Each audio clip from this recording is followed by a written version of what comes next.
Hello and welcome to episode 2 of the Runaway Train Sports Podcast. On this episode, we're going to be taking a look at Purdue's Week 2 matchup against the Memphis Tigers.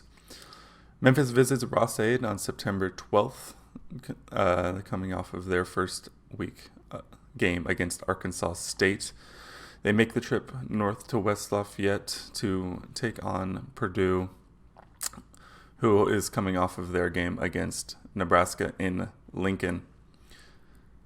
Memphis in 2019 is coming off of their best season in recent history, finishing 12-2 and winning the American Conference. Their two losses of the season came against a 2-point loss to Temple and their second, of course, to Penn State in the Cotton Bowl, 53-39. That should be said, their bowl game against Penn State was without their coach Mike Norvell, who had taken the Florida State job and stepped down. And Ryan Silverfield, their new coach, has stepped in and coached their bowl game and will be the man going forward. Looking at their schedule for next season, it looks okay, as it looks about as good as an American schedule can look. They begin their season, like I mentioned, with the game at home against Arkansas State, followed up by their trip to West Lafayette to take on our Boilermakers. And other notable games, a home game against Houston, a home game against UCF in mid-October, traveling to Cincinnati on Halloween, and then a game against Navy at Navy there in mid-November, as well as a couple others mixed in there. They look to continue their dominance from last season over to this season. It definitely will help as they return about 75% of their players, including some of their more dangerous weapons, and we'll get to those as we get there. So looking at the Memphis offense, the good news for them is that some of their most productive offensive players are returning in 2020, and that should help the transition to their new coach, as we saw in their game against Penn State, as much as that transition there will make an impact. It'll be really telling to see what they can do with a full offseason, as well as going into this season. It was an offense in 2019 that reached 40 points in 9 of their 14 total games and reached 50 3 times. So this is going to be a challenge for Purdue and their new base 3-4 defense with Bob Diaco. If it can be implemented well and quickly, I think this actually helps Purdue, as long as their front three can get pressure onto their quarterback, Brady White. And if they can do that, I think we'll be able to find success. If not, then it's really going to come down to a new, younger secondary to pick up the slack. Speaking of Brady White, we'll go ahead and get into some individual pieces to watch out for. Brady is their senior quarterback who's returning to Memphis. He spent some time at Arizona State before moving to Memphis and starting last year. In his Memphis career, he's thrown for more than 7,500 yards and 61 touchdowns to only 21 interceptions on his career. Last year alone, he threw for more than 4,000 yards and 33 touchdowns, so the dude can sling it. He's more of a pocket passer for an offense that loves to score points and get it to their skill position players. This should sound familiar coming from a pass-happy team like Purdue. Coming out of the backfield, they have Kenneth Gainwell, a redshirt sophomore who helped provide tremendous balance for them last year, and is an explosive runner who rushed for almost 1,500 yards and 13 touchdowns last season. And that is incredible considering you pair that with a quarterback who threw for over 4,000 yards, and you have an offense that loves to score points. Gainwell also contributed 51 receptions for 610 receiving yards and 3 more touchdowns. So not only is he a threat on the ground, he's also a threat out of the backfield.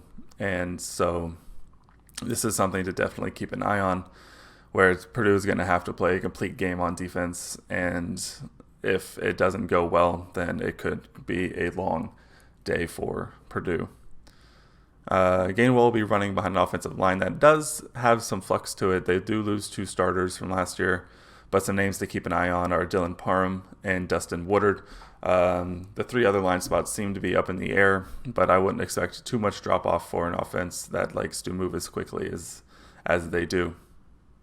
Moving to receiver, the 2 big names, DeMonte Coxey and Kadarian Jones at the wide receiver position. These are some guys who can hurt you. They're the excuse me. Coxey is their top receiver, who racked up 76 receptions for 1,275 yards and 9 touchdowns. And so he's definitely a big play threat. And I rewatched their game against Penn State in the Cotton Bowl, and Coxey routinely was over top of the defense, threatening for big plays. So that's definitely something that Purdue's going to have to keep an eye on. Then you have Kadarian Jones, who may not have racked up as much in the receptions, but still in 29 receptions went for over 600 yards and 4 touchdowns. So that's going to be another name to keep an eye on. And when you have a quarterback like White, who loves to throw the ball and who loves to get it to their skilled players, this is going to be a challenge for the Purdue defense for sure. Moving on to the Memphis defense, I think this is where Purdue has their biggest opportunity to take advantage. The Memphis defense last year was good, not great. They did struggle at points last season, and they gave up about 26 points per game. So for a team that likes to score and is going to have to score a lot, I think this is where Purdue can shine a bit. They did struggle in the rush defense, which would be good for most teams, but in Purdue struggling to run the ball like they did last year, I'm not sure how much that really improves this year. I think there will be some improvement behind, more experienced line and just more experience overall, as well as King Daru and Xander Horvath gaining another year under their belt, as well as the potential for incoming freshman Tyreek Murphy. Who knows how ready he is for the grueling grind that is a Big Ten schedule. But, the more guys who are ready to come out of the backfield, the better, because it could be another long year for them. I think looking at what Purdue has now, the struggles that they had with the rush defense last year potentially just gives Purdue an average rushing game this year. But I think that can be very important, because if they're able to cobble together any resemblance of balance on offense, I think that's going to really help, because this Memphis defense last year did also hold teams below 200 yards through the air. And so if Purdue just wants to go air raid, I think that could be a little tougher than we think. So being able to get that balance is going to be key. Moving ahead to the individual positions, the secondary, they returned Quindell Johnson, who had about 50 tackles and a pair of interceptions last season. There's Jacoby Francis and Leandre Thomas. They also returned for the Tigers. They also get DJ Carter back after he suffered a season-ending injury towards the end of 2019. I believe it was in their season-ending last season game against Cincinnati. The secondary would be, position of strength in 2020 for Memphis, with a level of experience returning that helped. Obviously, they held opponents to under 200 yards passing, so it's going to be a test for whoever ends up lining up under center for Purdue. Linebacking, they returned a pair of good linebackers in Xavier Collins and Tim Hart. Collins had a pretty nice season last year after 69 tackles, a sack, and an interception, with Hart also contributing 34 tackles and a pair of sacks. These are going to be a pretty, pretty solid foundation to build the middle of their defense on. And they also have a lot of reserves who could potentially slide up into a starting spot, who saw a lot of playing time last season. And that experience off the bench can never be discounted. Experience depth is super important, especially at a position like linebacker. Then moving on to the line, They do lose a key contributor from their 2019 season and their leading pass rusher, Bryce Huff. So he was no longer in the picture. They do return Joseph Dorchus. I'm murdering that name. He finished the season with 5 sacks and 5 QB hits. So he is a guy who is used to getting into the backfield and getting pressure. So is going to test a still struggling, probably, Purdue front line. Following Joseph, there's Morris Joseph, a second-year junior college transfer who should take a bit of a larger role after finishing with 27 tackles and 2 sacks last year. The defensive line for Memphis is going to be a pretty key cog for their defense, considering the issues they had last year with stopping the run. So if they're able to, fill up those lanes and hold the rush, I think this is going to be a tough defense to score on, or at least find a lot of success on. So looking at the direct matchups in the Purdue game, I think it's going to come down to the matchup of a solid Memphis secondary to lining up against Purdue's offensive weapons. Rondell Moore and David Bell are always going to give you a chance on offense, and I think they're going to always provide matchup issues. And so this could be a very interesting game to watch when Purdue has the ball.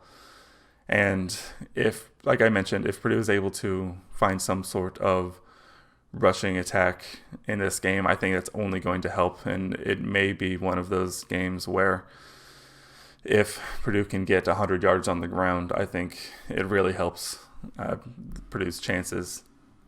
And on the Memphis side on defense, I think it is just going to be, I think one of their key bullet points of the game is going to be getting pressure on whoever lines up under center for Purdue, whoever that may be. I think at this point it's still Jack Plummer's spot to lose, but if they can get pressure on the quarterback and make him get a little bit of happy feet and maybe make some bad decisions, I think it could go downhill pretty quickly for Purdue.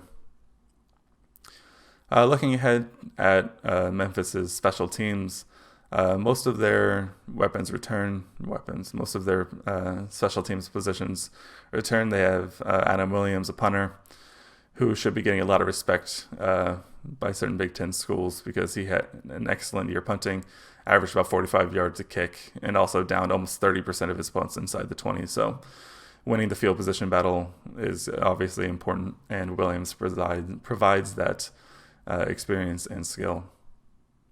And at kicker, they have Riley Patterson. And unlike Nebraska, Memphis is actually able to employ only one kicker, and Patterson was able to do it well in 2019. He went 23 of 25 with a long of 52 yards, and he's going to be a very consistent piece for a Memphis team that likes to score points. And if they get close to any kind of field goal range, you can probably bet that he'll be able to knock it through. Then in the kick return game, this is going to be another very, very dangerous play. If Purdue can't manage to find success on offense and they end up punting, or even if they do find success and end up kicking, not being able to get kickoff touchbacks. Memphis returned 3 kickoffs for touchdowns last season, all from different players, on 90-plus yard returns. So if you're thinking about going to the bathroom on a kickoff, or right after a kickoff or a punt, maybe you rethink that and try and find another point, because it seems like at any point they could take one back. So special teams also just as dangerous. And moving ahead to the full game outlook, I think this is going to be a very tough matchup for Purdue. Memphis is going to be likely favored coming into this game, and it's going to take a full game effort from Purdue to get this win. In my write-up preview, which you can find at boilerintexas.com, I likened this game and the feeling of it to the Missouri matchup from 2018, a team that loved to score points, who had struggled in defense and at points in aspects. And so with both teams being able to score, it's probably going to be a case of who blinks first. And considering that Purdue is rebuilding and retooling their defense into their new 3-4, I think Memphis probably has the edge here, considering they didn't hire externally and they just promoted from within. I don't foresee a whole lot of scheme changes from their side. And I think it could be Memphis's edge here when it really comes down to it. If the defensive switch goes well for Purdue, then it may be a bit more even, since a 3-4, as long as you're getting pressure with 3, is designed to cover the pass a bit more. So, having more towards the middle and back end. But I think it's going to be a case of not letting their receivers get over top of us. And I think, the Purdue secondary has a tendency sometimes to get lost, and all it takes is one guy getting over the top and a nice thrown ball by a QB who loves to throw the deep ball, and it can cause and spell trouble for Purdue. I think, like I said, this could be a first to 40 wins, or first to 50 if Purdue's offense comes to play and the defenses decide to take a night off. And for looking at what Purdue needs to do, I think it's going to come down to getting stops on defense. Can the Boilermaker defense get enough stops to let the offense do its thing? I'm not sure if this is the case. I think this could come down to turnovers more than defensive stops. And I know that's easier said than done. But if Purdue's able to force and win the turnover battle, that's going to be a very key piece. And really, this seems like a game that keep the ball out of the Memphis offense's hands, and it could do good things. Score prediction. I think this could be a tough one for Purdue. And like that Missouri game in 2018, I think it could be a tough one to see. With the COVID-19 pandemic likely limiting the capacity of Ross-Ade, I think Purdue loses that slight edge with it being at home. And this could just play a little more into Memphis' hands, where they're not going to have the pressure of the crowd on top of them. It's going to be harder to feel the energy in the stadium. So the pandemic likely limiting attendance, I think that also adds a bit of an edge back towards Memphis. The good news for Purdue is, like I said, they have a guy named Rondell Moore and another named David Bell, who will always give you a chance to win and make big plays. I think with other weapons around them on offense, Purdue will have a shot. I think they have too many weapons that Memphis just won't be able to cover all of them all the time. And as long as whoever comes out of camp with the starting quarterback position, as long as they can get the ball to them, I think Purdue will have a chance. And looking at the offensive philosophy, and I think this could apply to the entire season, I think this is going to have to be a Purdue offense or a Purdue team, unless the transition on defense just goes absolutely swimmingly straight off the bat. This is going to have to be a Purdue team that tries to score 50 points every game. I don't know if they're going to have the pieces on defense to stop teams consistently. So I don't think they're going to win very many 17, 14, 24, 18 games. I think this is going to have to be a team that tries to score 50 points a game, and it's probably either going to win or lose a lot of 45, 38 games or 50 plus games. So if Brom takes a look at the defense and sees what I fear it could be, I'm hoping that he takes the approach of, no matter what it is, we're going to try and score 50 every game. And if we lose after scoring 50, then what can you really do at that point except, keep working on defense and hopefully bring that total down. So I won't give my official score prediction here, but you will have to head over to boilerintexas.com to read my official score prediction, as well as, leave your thoughts there on how you think the game will go. That pretty much wraps up the Memphis preview.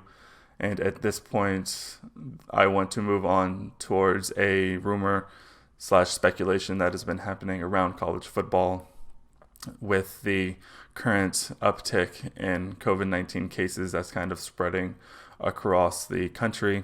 A lot of teams across the country and every conference are returning to campus and resuming workouts, trying to get ready for this season. And it is shown that, unsurprisingly, I think when you bring these players from all over the country and then all of a sudden they start spending even more time in close proximity, and especially in football activities, the likelihood of spreading the COVID-19 is increasing.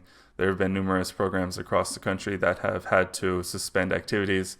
I believe it was Kansas State that officially suspended all activities for 2 weeks to help combat it, because I think they hit double digits in a number of confirmed cases. I think University of Texas also saw double digits in confirmed cases. I haven't seen any numbers out of Purdue. I may have just missed them, or I'm not sure if they're just not putting those out yet.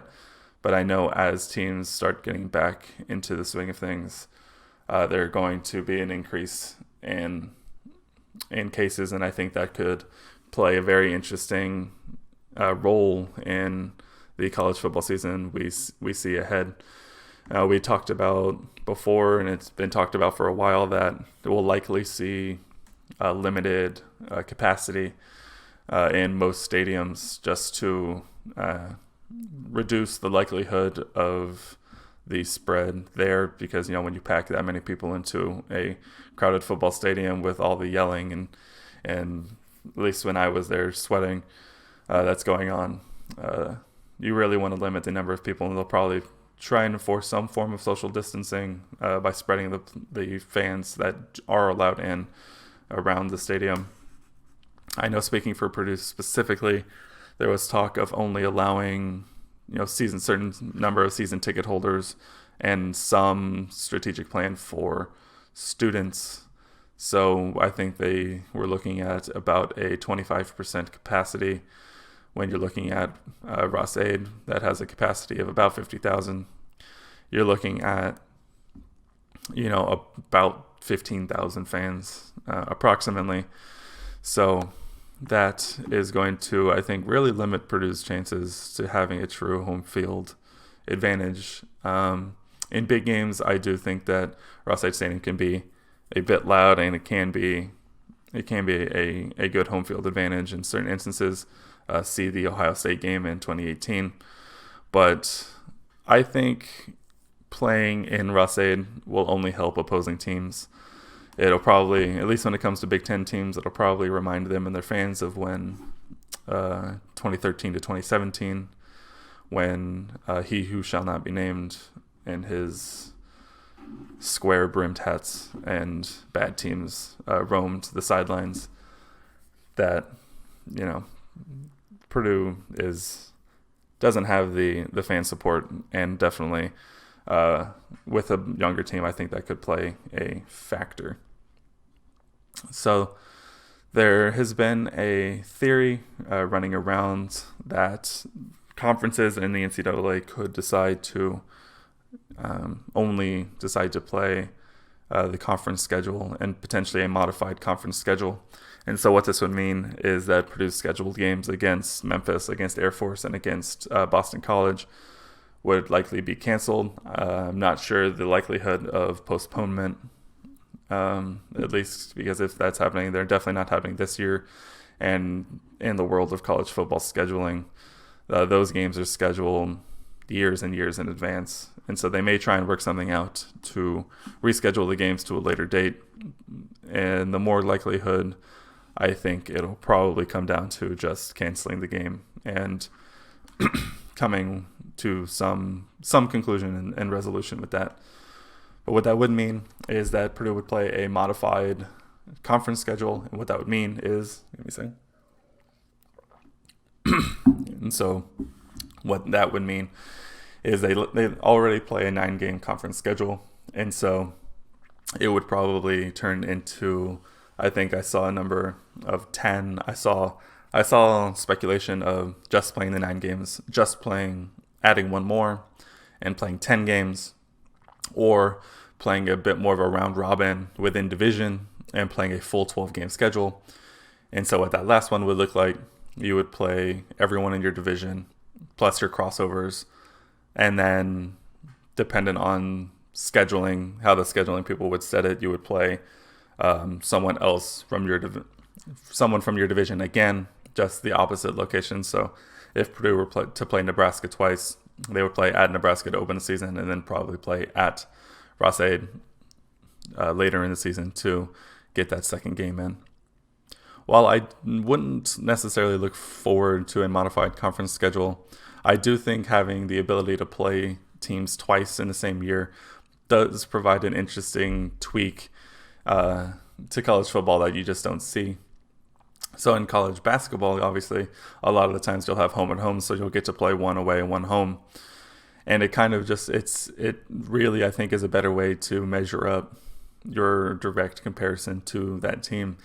And so when you never see that in college football, because it usually alternates season to season rather than, week to week, I think it would be very interesting to see play Nebraska twice, potentially play IU twice. I think that could be a very interesting prospect. Get some protected home and home rivalries going on in Big Ten football, because I think it would be a lot of fun to get to play IU at home every year, and then get to go on the road and play them as well.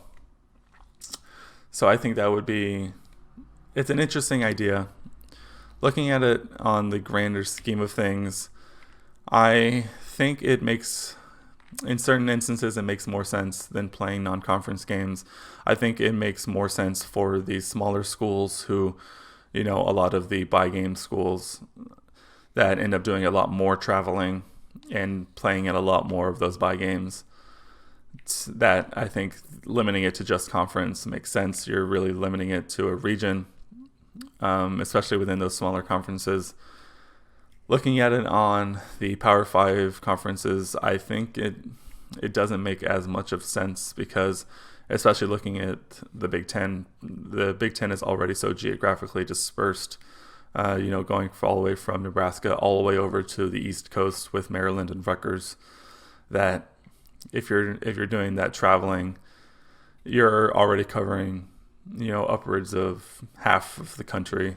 And so I don't think that necessarily remedies the travel bug aspect. Now, for smaller schools, like I mentioned, I think it definitely does, because those schools are typically doing a lot more traveling, a lot quicker, going all over the country, playing at different home stadiums. And so I think from that standpoint, it could limit the intake, or the intake of potential risk, which would then limit the amount of spreading that would happen within the conference. I don't know. I think it's going to be an all or nothing situation. And if the NCAA decides that, traveling should be restricted on some aspects, at that point, you can apply the same rules to just canceling the season as a whole. And I think that it's going to be all or nothing. And personally, I would love to see college football, but if they're going to make the decision to cancel some games, you might as well just bite the bullet and cancel them all, which I know isn't easier said than done. And ADs across the country are going on and on about how there will be college football. But from so far, all it's going to take is one major outbreak within a program or a couple of programs. Once they are able, if they do start the season and they're able to make that connection between a specific game, I think that's going to be it. And we could see the potential for another cut short season, as we saw with college basketball last year, right when, as conference tournaments were heating up and the season just suddenly ended. I'm not sure if I would rather have just an outright canceled season rather than get some football and then have it canceled, because after this break of basically no sports, I don't know how I could handle getting sports back and then having it immediately canceled again. And I know professional leagues are in the process of working out plans and modified schedules and playoff formats, but college football and college sports will always hold a deeper love in my heart than professional sports. And while professional sports, as long as they do happen as intended, I think it'll help more than not. But not having college football again for another season would be tragic, and it really starts to put the spotlight and the heat on college basketball to get things done safely.